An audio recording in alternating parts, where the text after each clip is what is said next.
Good morning बच्चों, कैसे हैं आप लोग। आज की टॉप करंट अफेयर लेके मैं फिर से आपके सामने आ गया हूं। तो जानते हैं आज की टॉप करंट अफेयर्स के बारे में बेटा।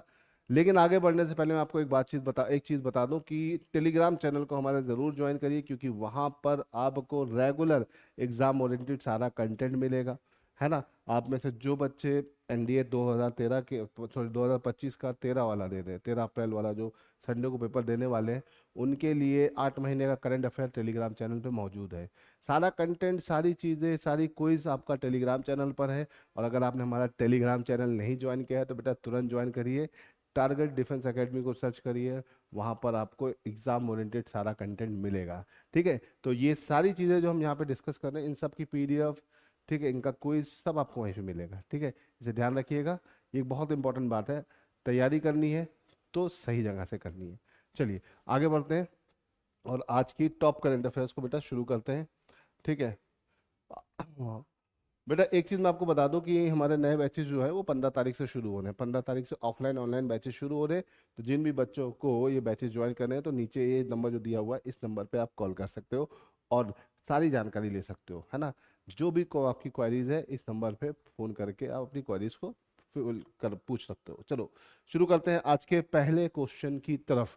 बहुत ही अच्छा और एक इंटरनेशनल लेवल की अफेयर है ना। World largest deforestation for farming held in which country, है ना। भैया दुनिया का सबसे बड़ी पेड़ कटाई खेती के लिए कहाँ पर हुई, है ना। China, Indonesia, Brazil, Ecuador. बेटा अगर आपको इसका आंसर पता है तो साथ में कमेंट करते रहिए और मुझे भी पता चलता रहेगा कि आपको आंसर पता है कि नहीं। सपोज आपको लग रहा है कि ए का बी है तो आपने ऐसा लिख दिया, तो हमें पता चल जाएगा कि आपने पहले का आंसर बी दिया है। जो भी आपको लग रहा है वो कर सकते हैं। तो बेटा डिफॉरेस्टेशन हमारे लिए बहुत इंपॉर्टेंट मुद्दा है। क्यों? क्योंकि अगर हमें अपने क्लाइमेटिक चेंजेस को रोकना है तो डिफॉरेस्टेशन भी रोकना पड़ेगा और एफॉरेस्टेशन करना पड़ेगा, है ना। तो ये बहुत इंपॉर्टेंट है। और अभी हाल फिलहाल में खेती करने के लिए फॉरेस्ट को काटा गया, जो कि बहुत बड़ा मुद्दा है। इस पर मैं आपको और डिटेल में ही बताऊंगा चीज़ें, है ना। ये हुआ कहाँ पे? इंडोनेशिया। इंडोनेशिया छोटे छोटे आइलैंड्स का ग्रुप है ना। दुनिया का सबसे बड़ा आर्किपियागो है, कौन सा? इंडोनेशिया। इंडोनेशिया का कैपिटल जकार्ता है, इसे ध्यान रखिएगा। इंडोनेशिया में ये दुनिया की सबसे ज्यादा बड़ी एफॉरेस्टेशन, पेड़ों की कटाई चली, जो कि फार्मिंग के लिए हो रही थी, है ना। यहाँ की लोकल ट्राइब्स ने काफ़ी इसके लिए मना भी किया, लेकिन चीज़ें चल रही हैं तो हम क्या कर सकते हैं। लेकिन इसको ध्यान रखिएगा। हाँ भाई, question number 2, president Draupadi Murmu is on which country visit after Portugal. भाई जो द्रौपदी मुर्मू जी पुर्तगाल की विजिट पे थी, वहां पर उन्हें ऑनर ऑफ की मिली, वह ना। और लिस्बन में उन्होंने बहुत सारी चीज़ें की, बहुत सारे एग्रीमेंट साइन हुए, काफ़ी सारी चीज़ें हुई। उसके बाद वो दूसरे देश की 2 दिवसीय यात्रा पे निकल गई। तो वो दूसरा देश कौन सा है, वो एग्जाम में क्वेश्चन आ सकता है। 2 देश थे, तो एक तो पुर्तगाल था, दूसरा था बेटा आपका स्लोवाकिया। याद रखिएगा। दूसरा कौन सा है? स्लोवाकिया है। ठीक है। भारत का राष्ट्रपति होने के नाते ये इनकी बहुत बड़ी विजिट है ना। और बहुत ही कम ही भारतीय राष्ट्रपति यहाँ पर यूरोप के नेशंस की विजिट पर इस तरह से गए हैं, है ना। इसे ध्यान रखिएगा, है ना। ये सीधे सीधे यहाँ नहीं पहुंची स्लोवाकिया। ठीक है। अगर हम द्रौपदी मुर्मू जी की बात करें तो ये इनडायरेक्टली पहुंची, है ना। क्योंकि पहले इनका जो प्लेन था, प्लेन लैंड किया कहाँ बेटा? ऑस्ट्रिया में। और ऑस्ट्रिया से बाय रोड ये स्लोवाकिया गई। स्लोवाकिया की जो कैपिटल है ब्रास्टिस्लावा, याद रखिएगा, ब्रास्टिस्लावा, ये इसका कैपिटल है ना। इसके ये euro country, European union country है, तो यहाँ पे करेंसी क्या है? यूरो। रॉबर्ट फीको, रॉबर्ट फीको यहाँ के प्राइम मिनिस्टर है। प्रेसिडेंट पीटर पी यहाँ के प्रेसिडेंट है। इसे आप याद रखिएगा, भूलिएगा नहीं। ठीक है। अगर हम बात करते हैं बेटा किसके बारे में? स्लोवाकिया की। तो ये कई सारे देशों के साथ अपना क्या बनाती हैं? बाउंड्री बनाती है। और स्लोवाकिया एक लैंडलॉक कंट्री है, इसे ध्यान रखिएगा। ये पोलैंड, यूक्रेन, ठीक है, हंगरी, सॉरी, और आपका चेक रिपब्लिक, इन सारे देशों के साथ क्या करती है बेटा? बाउंड्री बनाती है। इसे ध्यान रखिएगा, भूलिएगा नहीं। ठीक है। तो ये तो बात हो गई किसके बारे में? हमारा क्वेश्चन नंबर 2 अब आते हैं। Rising India summit was inaugurated by, भाई राइजिंग इंडिया समिट जो है भारत के युवाओं के लिए है, और ये समिट को इनॉर्गेट किसने किया? हमारे प्राइम मिनिस्टर मोदी जी ने। ठीक है, मोदी जी ने इसको इनॉर्गेट किया, इसे ध्यान रखिएगा, पेपर में क्वेश्चन बन सकता है। ठीक है, यहाँ पर काफी सारी बातें करी मोदी जी ने, काफी लोगों को एड्रेस किया, बातें करी, बहुत सारी चीजें यहाँ से निकल के आई हैं, तो उसको भी हम आगे डिस्कस करेंगे। नवाकार महामंत्र दिवस, देखो नवाकार महामंत्र दिवस जो होता है बेसिकली महावीर जयंती से पहले मनाया जाता है। जैन रिलीजन वाले लोग इसको बहुत अच्छे से फॉलो करते हैं। और ये नवाकार महामंत्र दिवस बेटा कहाँ मनाया गया? तो option mount Abu, new Delhi, Ranchi, Lucknow. तो आंसर है बेटा न्यू दिल्ली। मोदी जी ने इसकी शुरुआत करी, है ना, 108 प्लस देशों के लोगों के साथ इस डे की शुरुआत करी। तो ये बहुत इंपॉर्टेंट हमारे लिए एक दिवस हो गया, याद रखिएगा वर्ड नवाकार महामंत्र। ठीक है, कब मनाया गया? 9 अप्रैल को मनाया गया, इसे याद रखिएगा, बहुत इंपॉर्टेंट है, याद रखना है आपको। ठीक है, चलिए ये तो बात समझ में आ गई। चलिए आगे बढ़ते हैं क्वेश्चन नंबर 5 की तरफ। ठीक है, 5 जो क्वेश्चन है काफी बड़ा और इंपॉर्टेंट क्वेश्चन है और पूछा जा सकता है। दुनिया का सबसे स्ट्रॉन्गेस्ट एसिड कौन सा है? ठीक है, अब इसको लेकर आप सिर्फ H2SO4 या HNO3 या HCl को लेकर चलोगे तो याद रखिएगा दुनिया का सबसे स्ट्रॉन्गेस्ट एसिड जो होता है वो होता है कौन सा? HSBF6। ये दुनिया का सबसे स्ट्रॉन्गेस्ट एसिड है, सबसे खतरनाक एसिड है, याद रखिएगा। फ्लोरो एंटीमोनिक एसिड, याद रखिएगा, फ्लोरो एंटीमोनिक एसिड इसका नाम है, ये अक्सर पूछा जाता है। ठीक है, याद रखिएगा सबसे स्ट्रॉन्गेस्ट एसिड है, लेकिन कभी आप लोगों ने इसका नाम नहीं सुना होगा, आप सीधे पेपर में ही सुनोगे, तो इसे ध्यान रखिएगा। ठीक है, कुछ चीजें हमें एग्जाम ओरिएंटेड भी करनी पड़ेगी बेटा, जीके के पॉइंट ऑफ व्यू से। चलो बहुत इंपॉर्टेंट क्वेश्चन है। एसिड रेन, अम्लीय वर्षा, एसिड रेन की अगर हम बात करें तो वो किस वजह से कॉज होती है? ठीक है, तो ऑप्शन है oxide of sulphur and nitrogen, oxide of carbon phosphorus, sulphur phosphorus, nitrogen phosphorus. तो देखो यहाँ पर जो एसिड रेन होती है, ठीक है, सिंपल सा है, जब नाइट्रोजन डाइऑक्साइड या फिर सल्फर डाइऑक्साइड, है ना बेटा, नाइट्रोजन डाइऑक्साइड या फिर सल्फर डाइऑक्साइड वाटर के साथ रिएक्ट करते हैं तो क्या बनाते हैं बेटा?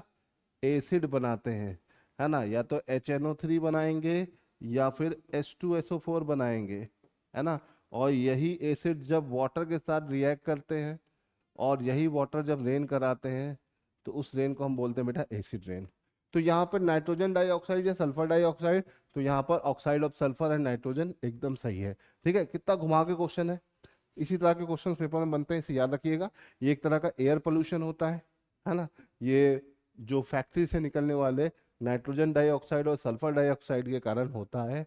ठीक है, तो इसे ध्यान रखिएगा। एसिड रेन बहुत ही हार्मफुल है, ये याद रखना आपके लिए बहुत जरूरी है। चलो ये तो बात होगी, चलिए अब यहाँ से आगे बढ़ते हैं, नेक्स्ट क्वेश्चन की तरफ चलते हैं। दिलवाड़ा टेम्पल, बेटा दिलवाड़ा टेम्पल कहां पर है? गुजरात, राजस्थान, आंध्र प्रदेश, न्यू दिल्ली। आंसर पता है तो कमेंट में बताओ, नहीं पता है तो मैं आपको बताता हूं।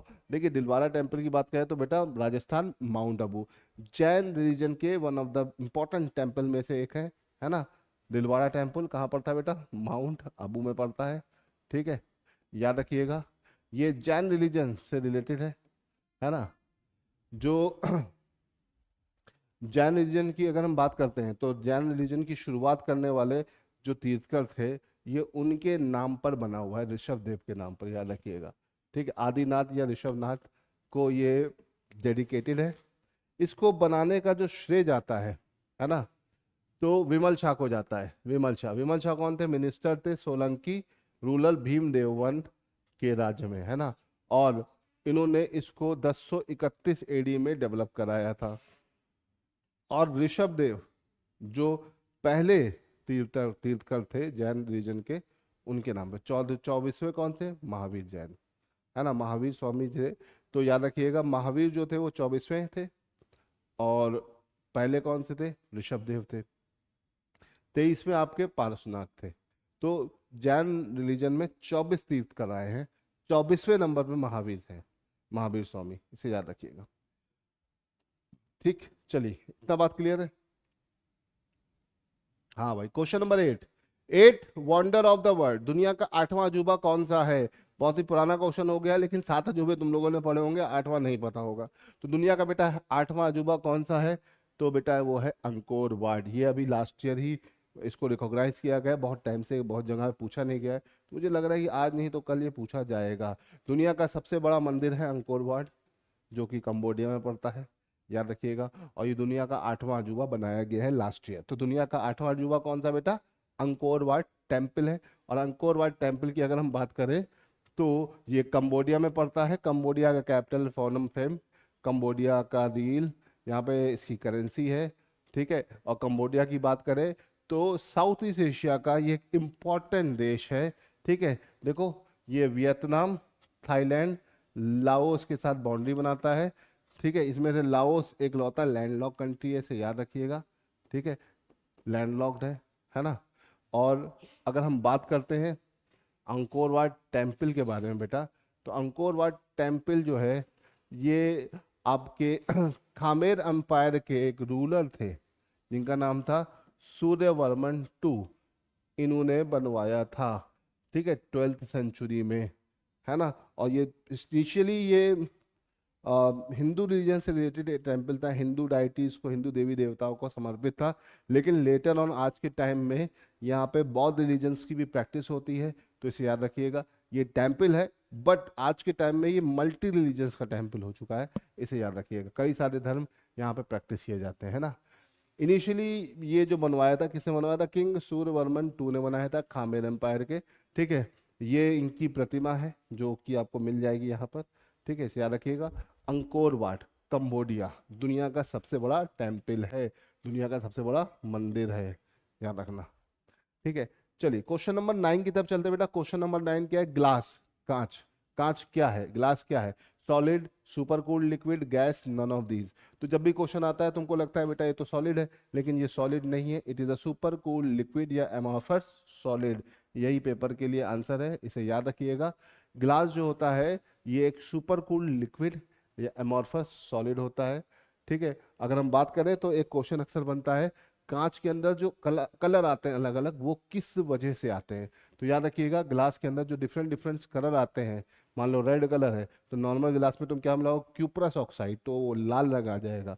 अगर आपको पिकॉक ब्लू चाहिए तो क्यूप्रिक ऑक्साइड मिलाइए, है ना। ग्रीन या ग्रीनिश येलो चाहिए तो पोटेशियम डाइक्रोमेट मिलाना है आपको, ठीक है। ग्रीन चाहिए तो फेरस ऑक्साइड, बहुत बार पेपरों में आ चुका है, इसे याद रखिएगा, है ना। ये वाला और ये वाला पेपर में काफी आया है। ब्राउन चाहिए तो फेरिक ऑक्साइड, लाइट पिंक चाहिए तो बेटा मैग्नीज डाई ऑक्साइड, ब्लू चाहिए तो कोबाल्ट ऑक्साइड, गोल्ड चाहिए तो रूबी रेड, ये याद रखिएगा। ग्लास के अंदर जो डिफरेंट डिफरेंट कलर आते हैं वो किस कारण आते हैं, ये पूछा जाता है अक्सर, आपके पेपर के लिए बहुत इंपॉर्टेंट है, ठीक है। चलो आगे बढ़ते हैं। और India won how many medals in world boxing cup, है ना। तो वर्ल्ड बॉक्सिंग कप में मेल कैटेगरी में भारत ने कितने मेडल जीते? 4, 3, 5, 6। तो बेटा कितने मेडल जीते यहाँ पर भारत ने? भारत ने जीते यहाँ पर 6 मेडल। कितने मेडल जीते बेटा? 6 मेडल, जिसमें से आपका एक गोल्ड था, ठीक है। गोल्ड कितने बेटा? एक है, एक सिल्वर है, बाकी आपके ब्रॉन्ज है, इसे ध्यान रखिएगा, भूलिएगा नहीं, ठीक है। क्लियर है? तो बच्चों वर्ल्ड बॉक्सिंग कप की अगर हम बात करें, है ना, तो 2025 का जो ये वर्ल्ड बॉक्सिंग कप है वो कहाँ हुआ? ब्राजील में हुआ, ठीक है। कहाँ पे हुआ बेटा? ब्राजील में हुआ। 6 मेडल जो इंडिया ने जीते हैं उनमें से एक गोल्ड, एक सिल्वर और 4 ब्रॉन्ज है। गोल्ड जीतने वाले हैं हितेश गुलिया, गोल्ड मिला है इनको, ये नाम याद रखिएगा, इंपॉर्टेंट है। बाकी सिल्वर और ब्रॉन्ज इतना इंपॉर्टेंट नहीं, फिर भी हम डिस्कस करते हैं। सिल्वर मेडल जीता है अविनाश जमवाल ने, ब्रॉन्ज जीता है जादूमानी सिंह, मदन बाम, मनीष राठौर, सचिन एंड विशाल ने, इसे याद रखिएगा। और कहाँ हुआ ये बहुत इंपॉर्टेंट है। बॉक्सिंग कप कहाँ पे हुआ बेटा? आपका ये बॉक्सिंग कप हुआ ब्राजील में, ठीक है, इसे ध्यान रखिएगा, ठीक। आगे क्लास को खत्म करने से पहले मैं आपको बता दूं कि हमारे नए बैचेस ऑफलाइन और ऑनलाइन जो शुरू हो रहे हैं वो हो रहे हैं 15 तारीख से। तो जिन भी बच्चों को ये बैचेस ज्वाइन करने हैं तो नीचे दिए हुए इस नंबर पर अपनी क्वायरी कर सकते हैं। सारी की सारी जो भी क्वायरी है, किसी भी एज से रिलेटेड, एसएसबी से रिलेटेड, कुछ भी, सब कुछ आपको इस दिए हुए नंबर पे नीचे मिल जाएगा, है ना। आपको जो भी क्वेरी आप पूछ सकते हो। तो बेटा चलिए आज के इस सेशन को यहीं पे समाप्त करते हैं। जय हिंद, जय भारत।